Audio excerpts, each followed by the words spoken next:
اللهم يا ربنا يا إلهنا ألطف بالمسلمين في فلسطين.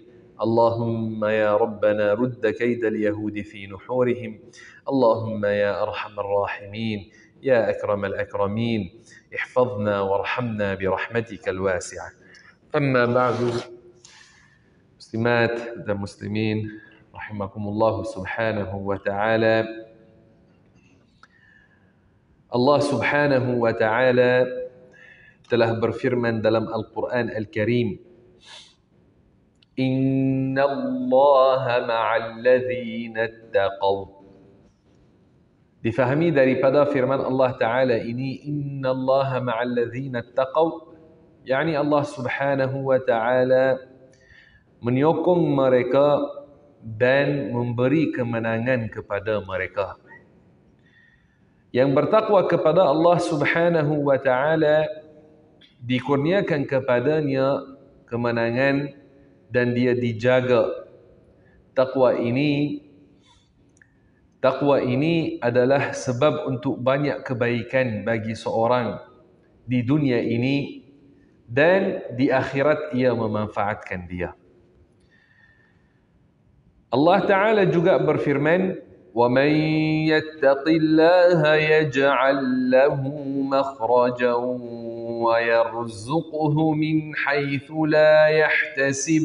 Yani barang siapa yang bertakwa kepada Allah, maka Allah Subhanahu wa Ta'ala mempermudahkan bagi dia jalan keluar daripada kesusahan dan memberi kepadanya rizki, menjadikan rizki sampai kepadanya daripada jalan yang dia tidak sangka-sangka. Maka apabila kita bertafakkur tentang makna dua ayat ini, kemudian kita melihat pada keadaan kita, jika kita menghadapi masalah dan kesusahan untuk diri kita atau keluarga kita, maka hendaklah kita ingat takwa kepada Allah Subhanahu wa Ta'ala dan kita usaha untuk melaksanakan segala yang wajib, meninggalkan segala yang haram, memperbanyakkan doa, memperbanyakkan zikir dan bertawakal kepada Allah Subhanahu wa Ta'ala. Allah Subhanahu wa Ta'ala, dia maha berkuasa ke atas setiap sesuatu. Kadang-kadang ada setengah perkara yang ternampak seolah-olah sudah sampai kepada jalan yang tertutup. Orang sangka bahawasanya sudah tidak ada bagi dia jalan untuk keluar daripada masalah yang dia menghadapi. Tetapi tiba-tiba didapat bahawasanya masalahnya itu telah selesai dengan izin Allah Subhanahu wa Ta'ala. Satu ketika ada seorang yang kerjanya adalah dia membawa barang dagangan daripada satu negeri ke negeri yang lain zaman dahulu. Tapi dahulunya orang yang dia buat ini dia guna unta. Maka orang contoh dia ada perniagaan, dia nak ekspor ke negeri yang lain. Dia ada orang-orang yang punya unta, jadi kerja mereka akan pindahkan barang dagangan ini ke negeri yang lain. Macam zaman sekarang mereka guna kontainer, sewa lori atau apa. Dahulunya mereka guna unta. Jadi dia ini orang bertakwa, orang salih, dan dia kerja ini dia bawa barang dagangan untuk dia dan untuk orang-orang lain yang buat perniagaan. Satu ketika dia telah letakkan barang dagangannya atas unta-unta itu, maka dia mula perjalanannya menuju ke negeri yang lain. Maka apabila dia nak keluar daripada negeri yang dia ada di dalamnya dia melihat ada di tepi jalan seorang asing. Orang asing itu dia panggil dia. Dia kata, wahai hamba Allah, bolehkah bawa saya sekali dengan kamu? Kamu menuju ke mana? Dia kata, saya menuju ke negeri sekian. Dia kata, saya juga sama. Boleh bawa saya sekali? Dia kata, orang itu dia fikir, kata supaya saya tak pergi berseorangan, saya bawa dia, bantu dia sekali. Maka dia kata, boleh. Orang itu kata, saya akan bagi bayaran kepada kamu. Tapi kamu bagi saya guna satu unta daripada unta-unta ini. Maka lelaki yang soleh itu dia setuju. Tapi orang itu dia kata, saya tidak boleh berjalan. Kamu kena bantu saya untuk menunggang unta ini pun. Orang soleh itu pun dia kata, okey, saya akan bantu. Dia bantu dia, letakkannya atas satu unta. Kemudian mereka mula perjalanan. Maka dalam perjalanan mereka bersembang, orang asing itu dia kata, kamu ikut jalan mana ke negeri itu? Dia kata, saya ikut jalan biasa, macam zaman sekarang highway. Ya. Dia kata, saya tahu jalan yang lain, shortcut, lagi dekat, dan jalan yang lain itu pun ada rumput, ada air, jadi lagi bagus bagi untuk kamu kalau lalu jalan itu. Maka orang soleh itu dia terima. Kemudian apabila sampai satu sempadan, jadi orang itu kata, masuk dari sini. Dia masuk, mereka berjalan. Maka jalan semakin sempit. Sampai ke satu lembah, jalan sana dah terputus. Sampai ke satu lembah. Maka orang salih ini dia melihat sekitarnya, dia tengok, banyak bangkai orang sini. Bangkai orang sudah dibunuh dan dilemparkan dalam lembah itu. Maka dia kata kepada orang ini, orang asing, dia kata, macam mana kamu kata ini jalan lagi baik? Dan tengok kita dah sampai mana, tengok bangkai-bangkai ini, banyak bangkai di sini pun. Maka orang asing ini, dia melompat daripada unta ini, bawa senjata, dia kata, saya yang membunuh mereka semua ini. Dan sekarang sudah sampai masa kamu. Saya pun akan bunuh kamu. Orang itu dia kata, kalau mahu harta, ambil harta. Tapi biar saya balik ke rumah. Dia kata, saya akan bunuh kamu dan saya akan ambil harta. Dua-dua. Kata lelaki itu yang soleh,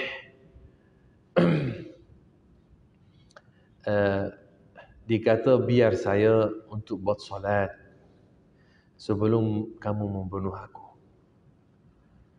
Dia kata, orang itu, dia kata, wal'iyazubillah, dia kata, buatlah solat.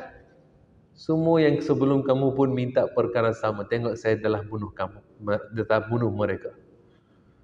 Maka orang ini, dia mula solat. Dalam solatnya, dia fikir apa dia nak baca setelah Fatihah.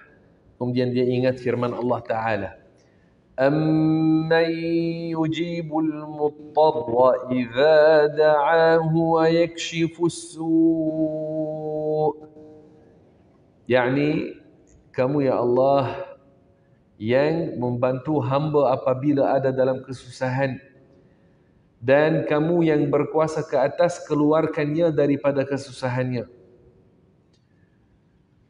Maka apabila dia baca ayat itu, ada yang datang atas satu kuda, cepat datang daripada bawah lembah itu, bahagian bawah, dia datang cepat dengan senjata dan membunuh orang asing itu.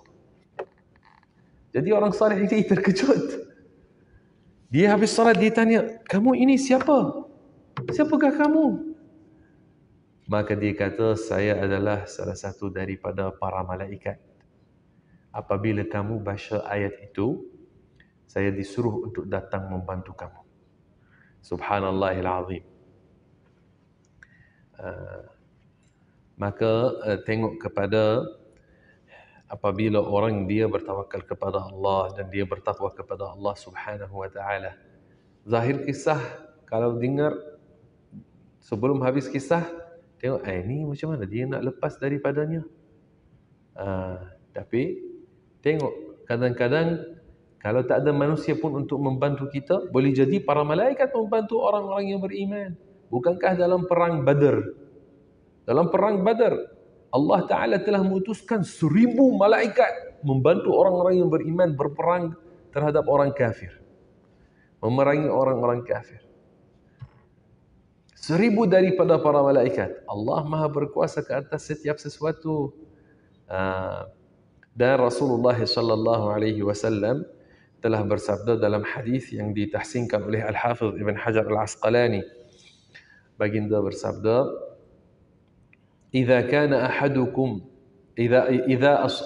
baginda bersabda, inna lillahi malaikatan sayyahina fil ardi siwa al-hafazah yaktubuna ma yasqutu min waraqi asy-syajar fa idza asaba ahadakum 'arjatun fi ardin falat falyunadi a'inu ibadallah.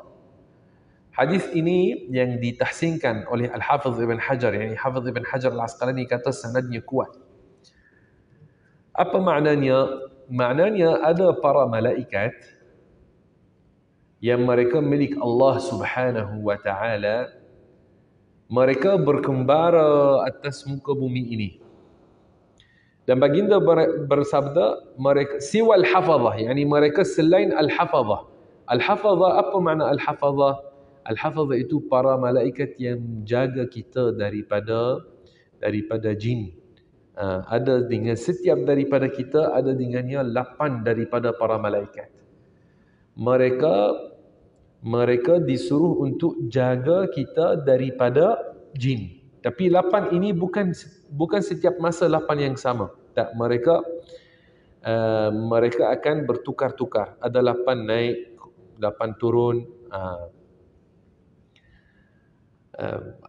Pada malam mereka tukar, pada juga siang mereka tukar. Maka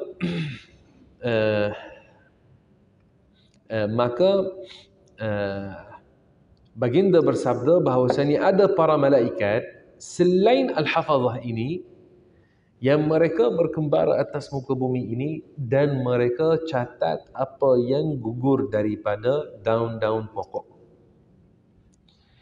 Maka jika berlaku kepada seorang di kalangan kamu satu musibah pada tempat yang seperti hutan atau seumpamanya, tempat yang tak ada manusia dengannya untuk membantunya biasanya, maka baginda bersabda, falyunadi a'inu ibadallah, hendaklah dia menyuruh a'inu ibadallah, yakni bantulah saya wahai hamba-hamba Allah. yakni dia menyuruh para malaikat ini, minta daripada mereka untuk membantu dia. InsyaAllah dia dapat bantuan dengan izin Allah Subhanahu wa taala. Allah Maha berkuasa ke atas membolehkan para malaikat ini membantu dia. Boleh jadi mereka akan membawanya dari satu tempat ke tempat yang lain, boleh jadi. Atau mereka membantu orang ini. Maka subhanallahil azim, Allah Ta'ala Maha berkuasa ke atas setiap sesuatu. Hendaklah orang bertakwa kepada Allah, bertawakal kepada Allah, walaupun satu perkara nampak susah, sukar, boleh jadi nanti dipermudahkan dan orang dapat jalan keluar daripada kesusahannya itu. InsyaAllah untuk hari ini, setelah kita bagi peringatan atau sedikit nasihat, kita insyaAllah sambung syarahan tentang bab Al-Hajj. Kita telah mula tentang Al-Hajj pada minggu lepas, muka surat 53. Pada minggu lepas kita telah syarahkan bahawasanya Hajj dan Umrah dua-duanya fardu dalam mazhab Syafi'i sekali seumur hidup ke atas seorang Muslim yang baligh, yang berakal, yang dia merdeka, yang dia mampu untuk melaksanakannya, yang dia mampu untuk ada kemampuan.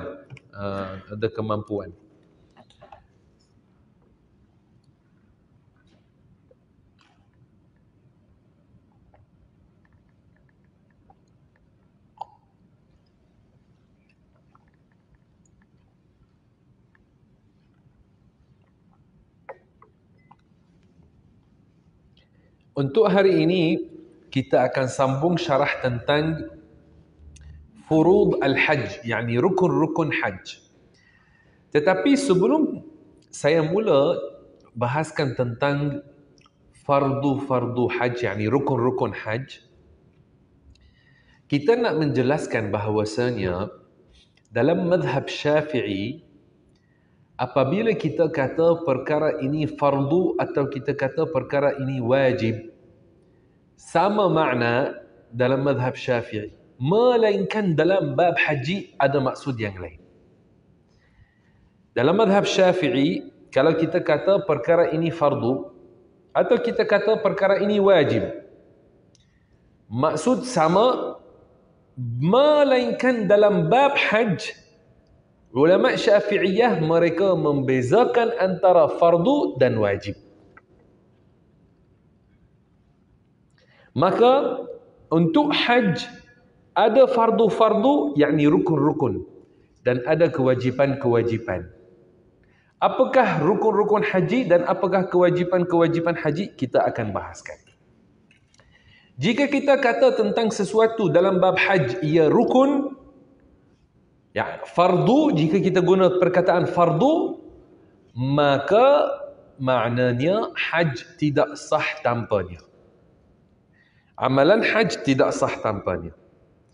Tapi kalau wajib, kalau yang wajib dalam bab hajj dalam mazhab Syafi'i, jika ditinggalkan masih lagi hajj sah, masih lagi sah hajj, tetapi dia akan buat sembelihan, ada dam, dia akan buat sembelihan, tapi tidak batal hajj.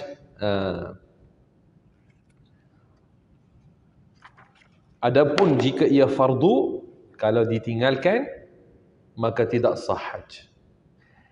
Kita akan syarah tentang fardu-fardu hajj. Fardu-fardu hajj, yakni rukun-rukun hajj adalah 5. Kata pengarang, wa furudul hajji 5. Al-ihramu wa huwa an-niyyatu bil qalbi, wal wuqufu bi Arafata, wal tawafu ba'da al-wuqufi, was-sa'yu wal halqu aw at-taqsir. Fardu-fardu haji adalah 5. Ihram, iaitu berniat di dalam hati. Wukuf di Arafah, tawaf selepas wukuf, sa'i dan bercukur atau memotong rambut. Ini adalah rukun-rukun haji. Maka yang pertama adalah al-ihram. Ini rukun pertama. Apa makna ihram? Yakni niat dalam hati. Apabila orang niat masuk dalam amalan hajj, maka itu dikira ihram. Itu adalah al-ihram. Apabila dia niat masuk dalam amalan hajj. Dan untuk sah dia niat mesti pada bulan-bulan yang bulan-bulan hajj yang sah padanya untuk dia buat niat, bukan di luarnya. Macam sekarang kalau orang dia niat untuk membuat hajj, sekarang tak sah niat hajj sekarang kerana ini bukan antara bulan-bulan untuk hajj. Dan yang seterusnya adalah al-wuquf. Al-wuquf yakni berdiri pada Arafah, di tanah Arafah, yakni di tempat yang dikira daripada Arafah. Tetapi masa untuk berdiri di Arafah, masanya mula daripada masuk waktu zuhur pada 9 Zulhijjah. 9 Zulhijjah, apabila masuk zuhur, itu mula waktu wukuf di Arafah. Kalau buat sebelum, tidak dikira. Tidak dikira. 9 Zulhijjah, apabila masuk waktu zuhur, itu dah mula waktu berdiri di Arafah. Dan waktunya kekal sampai terbit fajar hari raya.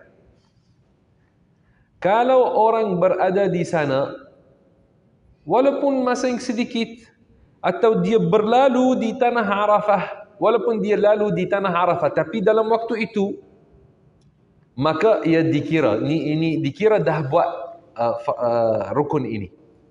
Tapi yang lagi baik, orang dia gabung antara siang dan malam.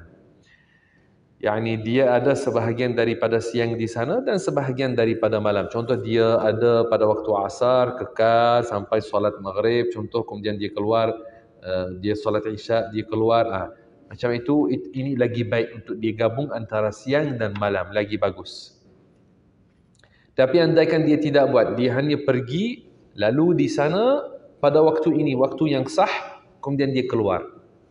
Contoh dia ini orang ada kerja sibuk, dia ada sesuatu, jadi dia buat macam tu, maka sah. Kemudian yang seterusnya adalah at-tawaf. At-tawaf, apa makna at-tawaf? Yakni dia bertawaf di sekeliling Kaabah sebanyak 7 kali. Sebanyak 7 kali. Dan tawaf ini ada baginya syarat-syarat untuk ia sah. Antara syaratnya adalah kena ada taharah, bersuci. Dia kena suci daripada hadas kecil dan hadas besar dan daripada najis yang tidak dimaafkan. Maka dia kena buat taharah. Dan antara syarat sah tawaf, adapun contoh wukuf di tanah Arafah, tidak syarat dia berwuduk ketika wukuf, bukan syarat untuk sah. Bukan syarat untuk sah. Tapi untuk tawaf syarat dia mesti berwuduk. Dan antara syaratnya adalah dia membuat tawaf di luar kawasan Kaabah, yakni jangan ada sebahagian daripada badannya atas Al-Kaabah. Kerana dia bukan buat tawaf di dalam Kaabah, tak, dia kena di sekeliling Kaabah. Maka Hijru Ismail yang ia berbentuk ark, yang ada Al-Kaabah kemudian ada berbentuk ark macam tu, atasnya ada mizab.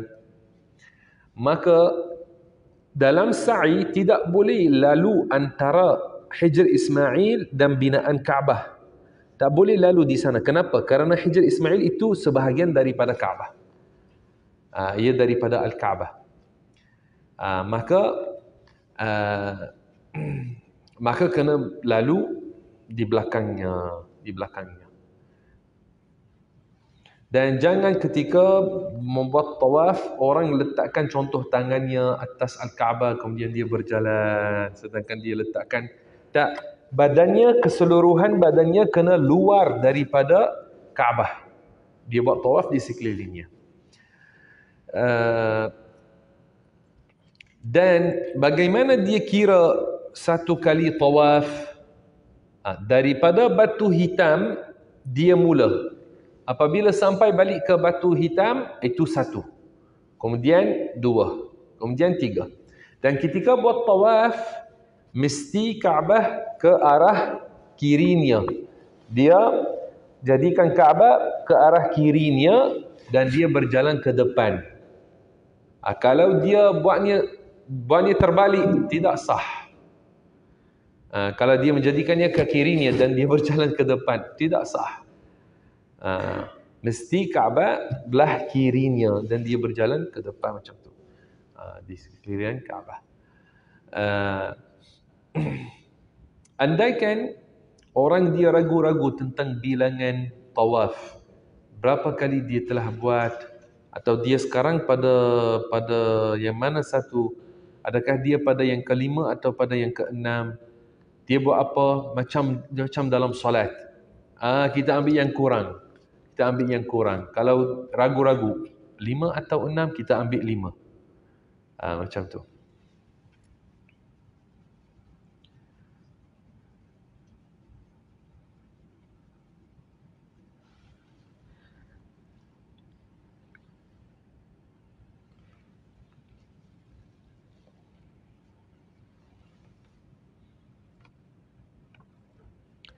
Tawaf mesti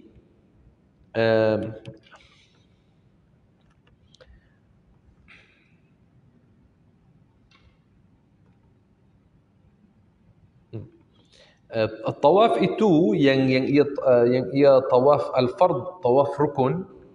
Tawaf yang ia tawaf rukun, ia dibuat setelah wukuf di Arafah, dia membuat tawaf.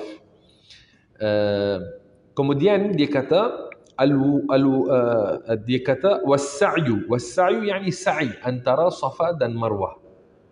Sa'i antara Safa dan Marwah. Sebanyak 7 kali. Tapi bagaimana dikira pergi daripada Safa ke Marwah ini 1. Balik daripada Marwah ke Safa ini 2. Jadi kalau nak kira 7, maknanya dia akan mula dengan As-Safa dan habis di Al-Marwah kerana 7 kali.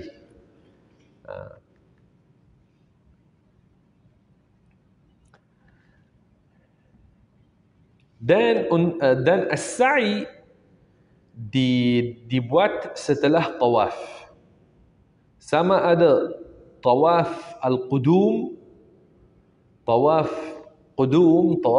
yang dibuat apabila masuk ke Makkah, itu tawaf al-qudum. Sama ada dibuat setelah tawaf al-qudum atau dibuat setelah tawaf yang rukun.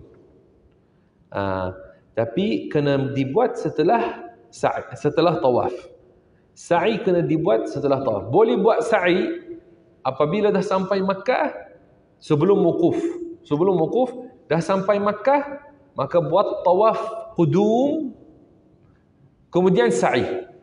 Atau tangguhkan sa'i sampai buat tawaf rukun. Tawaf ini yang ia antara 5 rukun.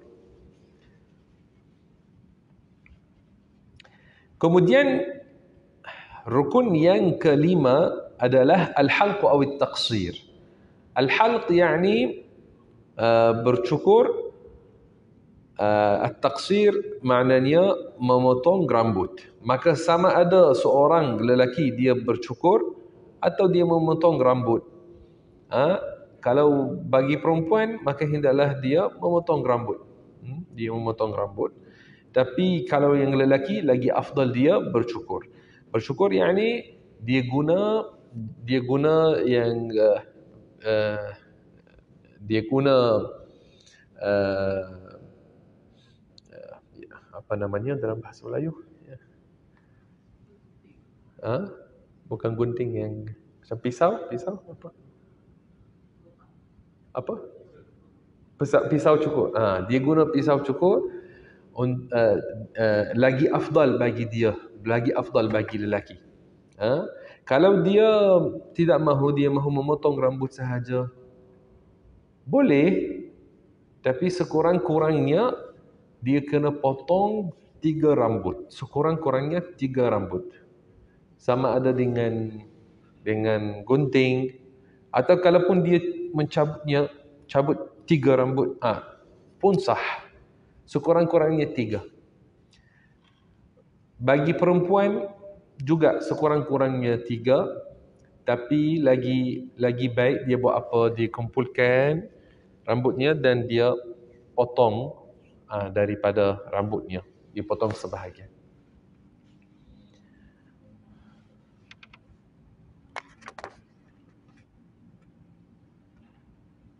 Okey. Ini tentang rukun-rukun haj yang 5. Jika ditinggalkan salah satu daripada rukun-rukun ini, maka tidak sah haj. Sekarang kita nak bahaskan tentang kewajipan-kewajipan haji. Kewajipan-kewajipan haji. Kata pengarang, wa wajibatuhu sittatun al-ihramu min al-miqati wal mabitu bi Muzdalifata lailatan nahri wal mabitu layali at-tashriq bi Minan wa ramyu jamratil aqabati yawm an-nahr wa ramyu al-jimar al-thalath wa tawaful wada'. Yani kewajipan-kewajipan haji adalah 6.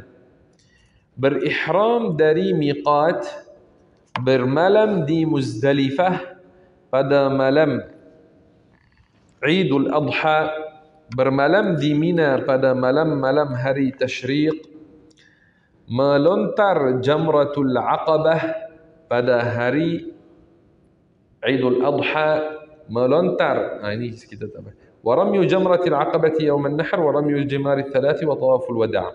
Melontar Jamratul Aqabah pada hari Idul Adha, melontar 3 jamrah dan tawaf wada'.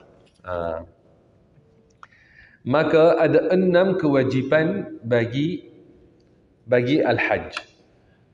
Apakah kewajipan itu? Yang pertama, berihram daripada al-miqat. Yani ihram wajib dibuat sebelum orang melepasi al-miqat. Sebelum melepasi al-miqat. Maka contoh kalau orang datang guna jalan Madinah, dia datang daripada Madinah. Maka kalau datang daripada Madinah Al-Munawwarah, dia mahu pergi ke Makkah untuk buat hajj. Maka ada tempat di sana namanya Abar Ali. Maka jangan dia melepasi kawasan itu tanpa ihram. Jangan dia buat macam itu. Ada tempat-tempat di sekeliling Makkah sebelum sampai ke Makkah. Bagi orang yang musafir menuju ke Makkah, dia jangan melepasinya jika dia dah niat untuk nak masuk ke Makkah untuk membuat hajj atau umrah, jangan melepasinya tanpa ihram.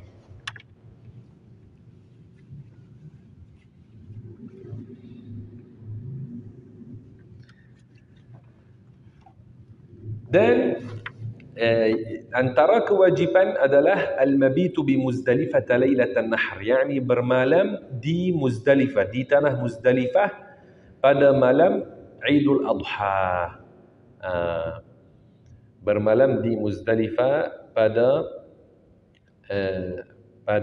malam Idul Adha. Dan antara kewajipan juga bermalam 3 hari Tashriq di Minan.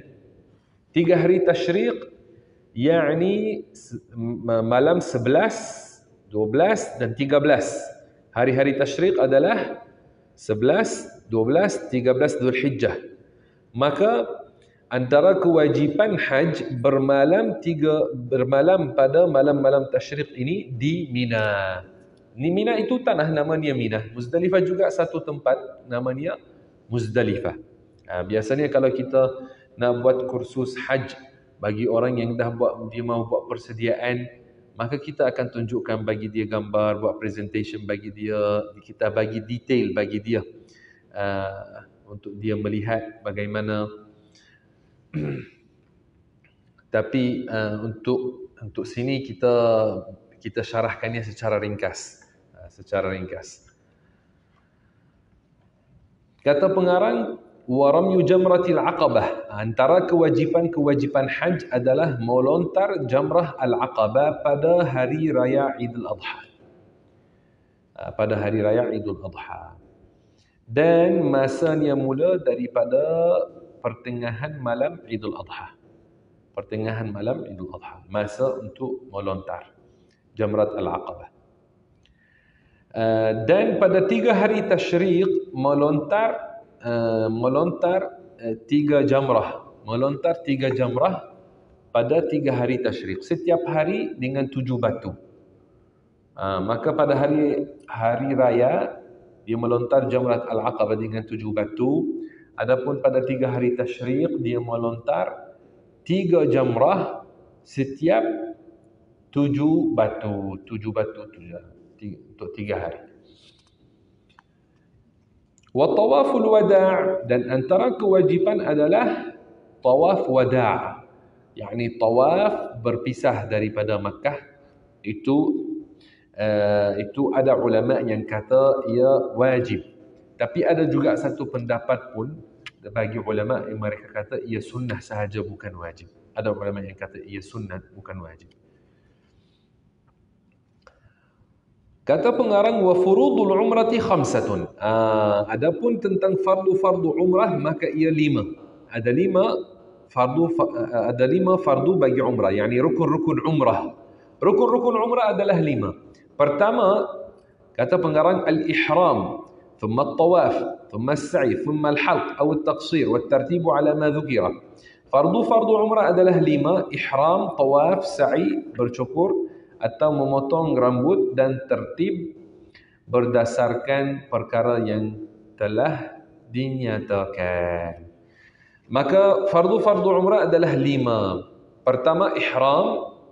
Jika dia datang daripada luar Makkah, maknanya dia datang musafir daripada luar, maka jangan dia melepasi miqat tanpa ihram. Tapi kalau dia dah ada di Makkah, dia mahu buat umrah, dia mahu buat umrah kedua contoh, mahu buat umrah ketiga, dia ada di Makkah, maka dia buat apa? Dia pergi ke kawasan yang namanya Adnal Hil. yakni dia keluar daripada kawasan haram, daripada mana-mana sudut, dia keluar daripada kawasan haram kerana ada kawasan yang ia haram. Tapi kawasan haram ini ia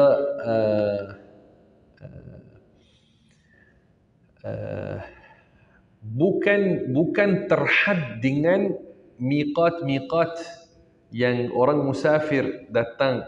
Miqat itu miqat lagi jauh lagi jauh. Macam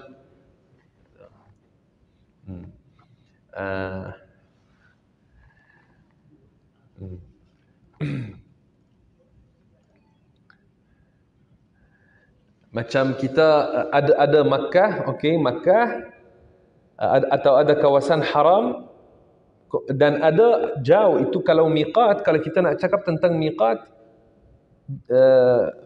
ia di sekeliling kawasan haram. Maka kalau orang mahu buat umrah, dia ada di Makkah, ada dalam Makkah, tak perlu dia kena pergi ke miqat yang jauh itu untuk buat ihram kemudian balik. Tak. Apa yang dia buat hanya keluar daripada kawasan yang ia dikira haram. Yang kalau bukan haram kita namakannya hil.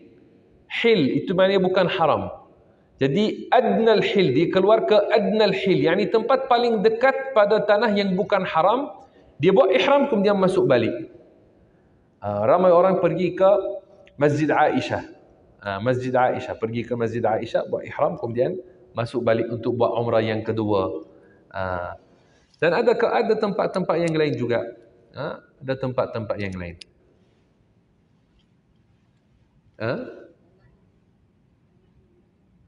Tan'im. Tan'im atau Masjid Aisyah itu sama. Okey. Kata pengarang, thumma tawaf, kemudian tawaf, yakni ihram, umrah bagi umrah, ihram, tawaf, kemudian sa'i, kemudian mencukur rambut atau memotongnya. Dan mesti ada tartib. Tartib seperti mana disebut. Tartib itu mesti seperti mana kita sebut. Adapun dalam haj ada detail lagi. Mana yang boleh didahulukan. Macam saya kata, sa'i boleh buatnya sebelum wukuf, boleh buatnya setelah wukuf, tapi kena dibuat setelah tawaf. Sama ada tawaf qudum atau tawaf rukun. Maka dalam haji kena ada tertib dalam kebanyakan rukun. Adapun dalam umrah kena buat tertib dalam semua. Tertib dalam semua. Seperti mana kita telah sebut. Okey, tinggal daripada bab haj untuk kita nak bahaskan tentang perkara-perkara yang haram ke atas orang yang ada dalam keadaan ihram. Orang yang ada dalam keadaan ihram, apakah perkara-perkara yang haram ke atasnya untuk dia melakukan. Kata pengarang, wa yahrumu bil ihrami sittatu asya'. Yani haram dengan ihram 6 perkara. Satrul ra'si, menutup kepala. Ini bagi lelaki. Bagi lelaki dalam keadaan ihram jangan dia pakai songkok atau kopiah atau serban. Wa lubsul muhiti bi khiyatatin lirrajuli. Dan juga seorang lelaki jangan dia pakai apa yang meliputi badan dengan jahitan. Yani macam ini ia meliputi badan dengan jahitan.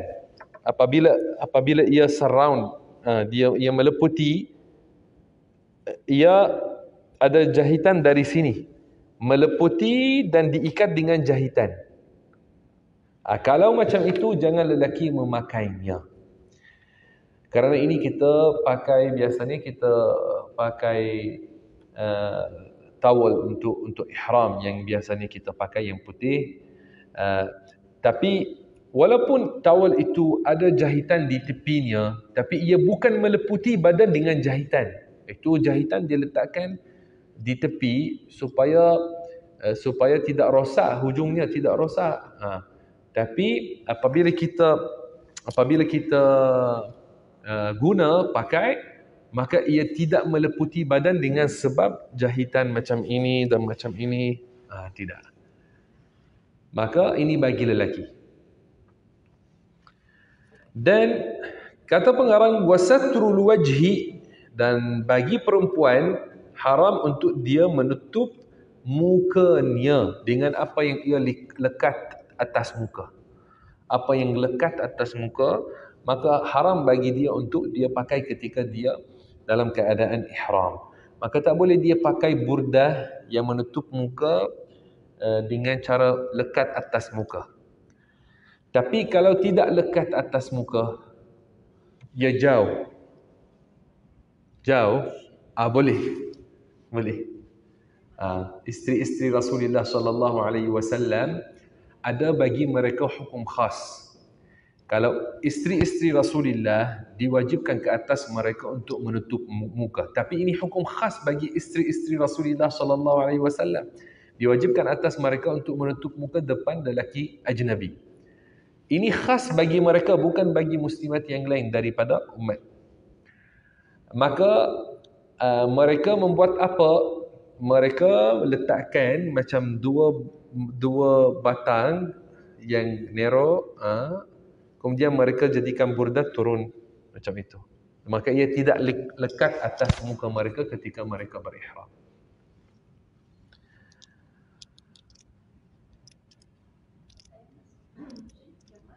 Itu tak boleh. Walubsul quffazaini lil mar'ah, dan haram ke atas perempuan untuk dia pakai sarung tangan. Ketika dia dalam keadaan ihram, haram dia pakai sarung tangan. Wattibu, kata pengarang, wattibu, yani berwangi-wangian. Haram bagi orang yang ada dalam keadaan ihram, dia guna wangi-wangian sedangkan dia dalam keadaan ihram. Wadahnu sya'ri ar-ra'si wal lihyah, dan melumur minyak di rambut dan janggut. Maka tak boleh untuk dalam keadaan ihram seorang dia melumur minyak, contoh minyak zaitun atas kepalanya, rambut kepalanya dan janggutnya. Wa izalatu sya'ri, dan juga memotong rambut atau mencabut rambut ketika dalam keadaan ihram. Tak boleh. Wa dhufri, juga memotong kuku dalam keadaan ihram, tak boleh. Wal jima' juga membuat persetubuhan dalam keadaan ihram tidak boleh. Was-saidu yakni berburu. Tidak boleh berburu binatang yang boleh dimakan dan ia liar, yang hidup atas darat. Tak boleh memburunya ketika dalam keadaan ihram. Seperti contoh ostrich, burung unta. Burung unta tak boleh untuk memburunya dalam keadaan ihram. Apa yang ia boleh dimakan, binatang yang boleh dimakan, dan ia binatang yang hidup atas darat dan ia liar, wild animal, itu tak boleh memburunya bagi orang yang ada dalam keadaan ihram.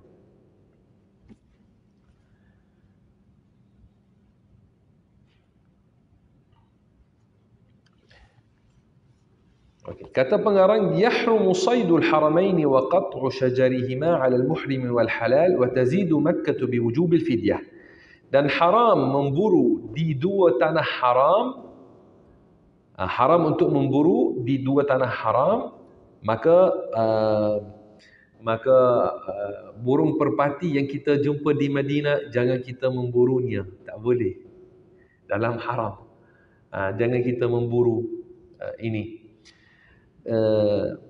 Dan haram juga memotong pokok-pokok Makkah dan Madinah. Dua haram, dua tanah haram, tak boleh.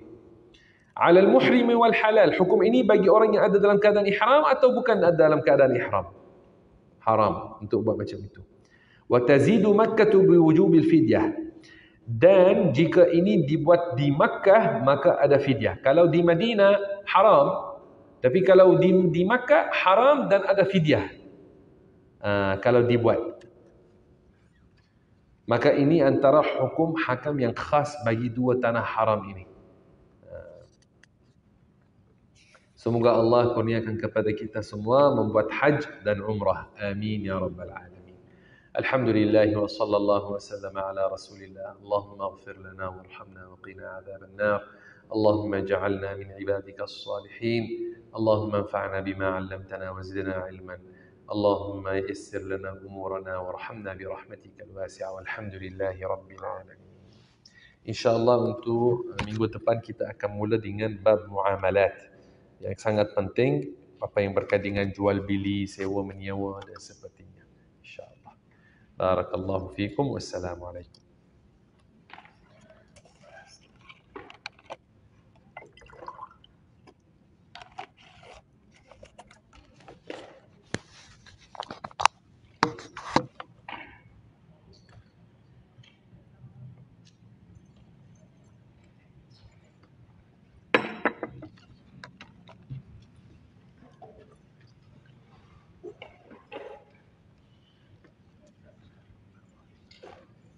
Ya.